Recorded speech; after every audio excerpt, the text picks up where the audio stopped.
Егіншілік бұл әулеттің қанында бар дүние. Анасына тартқан үлкен ұлы да етік тігумен айналысады. 2023 жылы 5 миллион теңгенің грантын ұтып алып, шағын шеберхана ашқан. Жас жігіт заманауи аяқ киімдердің түр-түрін шығарады. Ауданда былғары аяқ киімге сұраныс жоғары.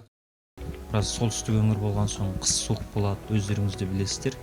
Сол үшін таза былғардан, таза жүн теріден тігілген аяқ киімдерді бізде жақсы сұранысқа ие болып жатыр. Өздеріңіз көргендей, сырты таза сиыр терісі, ішкі жағы қой терісі.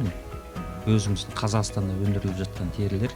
Сыртын Шымкенттен алып келеміз, ішкі жағын Екібастұз қаласынан алып келеміз. Осындай терілер. Ерзада бұл кәсібін одан ары дамытпақ ниетте. Алдағы уақытта шәкірт тәрбиелеуде де қолға алмақ. Өйткені аяқ киім өндірісін дамытқысы келеді. Сырттан келетін сапасыз аяқ киімдерді қолдан жасалған сапалы аяқ киімдерге ауыстыру арманы бар. Алдында бір кісілерге де айтқам, Қазақстанға 100 етікші деген формат болса ғой деп ше. Солай 100 етікшіні, енді бір жылда 100 етікшіні тәрбиелеп шығу мүмкін емес қой. Ақырындап 2-3 жылдың ішінде шама бар 5 жылдың ішінде сол 100 етікшіні тәрбиелеп шықсақ, Қазақстанның өзінің етік тігетін өндіріс саласы болса, шикізат өзімізде бар, сондай саласы болса жақсы болатын еді деген ойда бар негізі.